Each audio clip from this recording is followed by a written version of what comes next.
Hey, Josh Tigg, Running T Farms.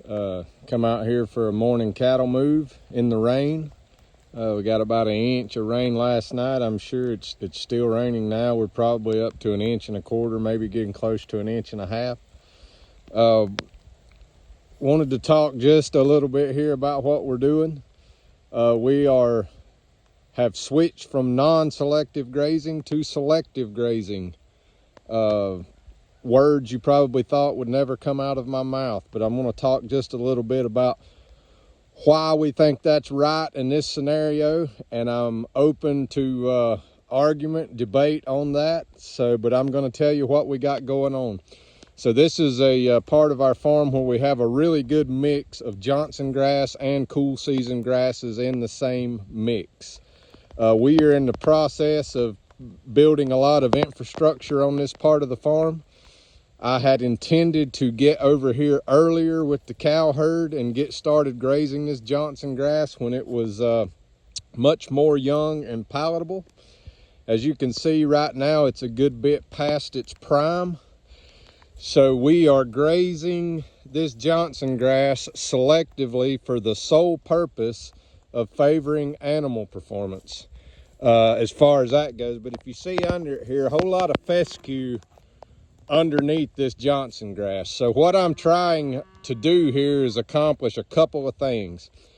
I'm trying to get this Johnson grass grazed off so that the fescue that's under it, since we're coming into fall and looks like we're likely to have decent moisture, we can increase the quality of this stockpile by getting this Johnson grass grazed off, opening this canopy up. If I left it like it is, it could possibly even shade out and completely kill some of this fescue. This Johnson grass is 7 to 8 feet tall. I can't even see the cows in it when they're out in it. This is about a 7-acre paddock here, so this will last these. Like I said, all we're trying to do is selectively graze off this Johnson grass, and I'll show you where we just came from. It looks like we're accomplishing that. But I also didn't want to have to come out here and burn a bunch of diesel fuel to try to get this cleaned up so we could grow a good stockpile, good cool season stockpile that we would not have to supplement protein on. So we're going to see how this works. Should be about a 5 to 7 day roughly. We'll leave them in this paddock on a full selective graze. I've just put them in here. I'm going to leave them till they have wiped the Johnson grass out. We're going to move them right into this paddock that's on the other side here and let them do the same thing. So I will walk right down here and show you what it looks like where we've already been. And here's simply our, from this post here to that post there is a central alleyway that goes plumb across our farm. We built it 30 feet wide. It stops right here because we're at the extreme one end of our farm, and we've got a paddock there that we just grazed off in the same manner. A paddock there to go into, a paddock there that I just moved into, and then one here on the other side of the gator. So this central alleyway just sort of stops right here, and we have access to all 4 of these paddocks. I don't have the water over here yet. There will be pressurized water to every one of these paddocks, but right now we're having to water out of the creek simply because we don't have them in yet. So I have they're walking reasonable way, probably from the furthest, over probably a half a mile. So I've just simply built a lane right down the fence there, right down that fence, poly wire on this side that goes all the way to the creek around that bend and down in there. So, but as you can see here on this side, and some of these patches have more Johnson grass in them, but they've hammered this Johnson grass. They've walked a lot of it down, but as you can see, what's under it here, a lot of good fescue. And what we're hoping is that we've got plenty of rain here. We'll get this Johnson grass, get the canopy opened up, and we will, you know, get this fescue here to take off and regrow and increase the quality of this stockpile. So I've talked about a couple reasons, my thinking for doing this, and the only reason that we can do this, or that I am trying to do this, is because we are understocked.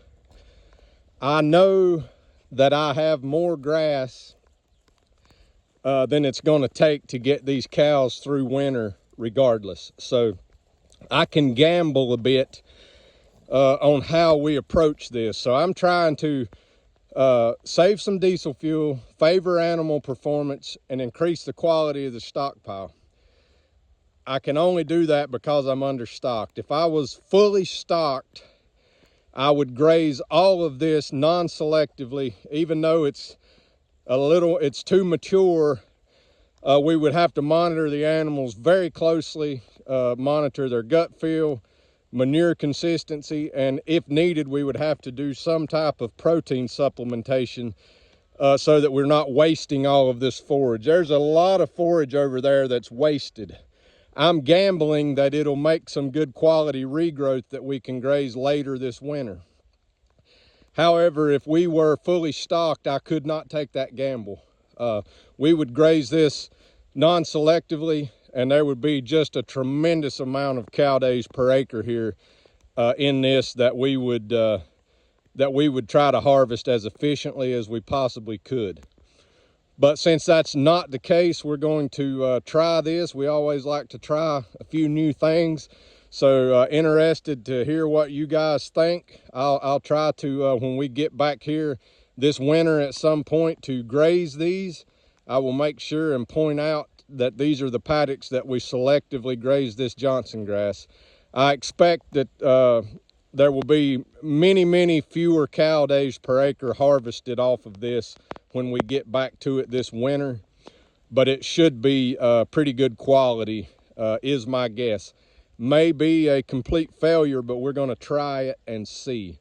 So everybody, drop your 2 cents in the comments below, so I can so we'll see what happens. I'll keep you posted. We're gonna check on these girls every day here, but like I said, I'm guessing about 5 to 7 days. Hard to judge the amount of forage and grazing selectively. I'm not used to grazing selectively. So we're gonna let them graze all this Johnson grass off that we can while keeping good condition on the cows. And then we're going to move them over, and hopefully we'll have some good stockpiles. So as always, you can check us out online at runningtbeef.com. You can like us on Facebook at Running T Beef. If you're watching on YouTube, click that like and subscribe button on the way out, and everybody have a fantastic day.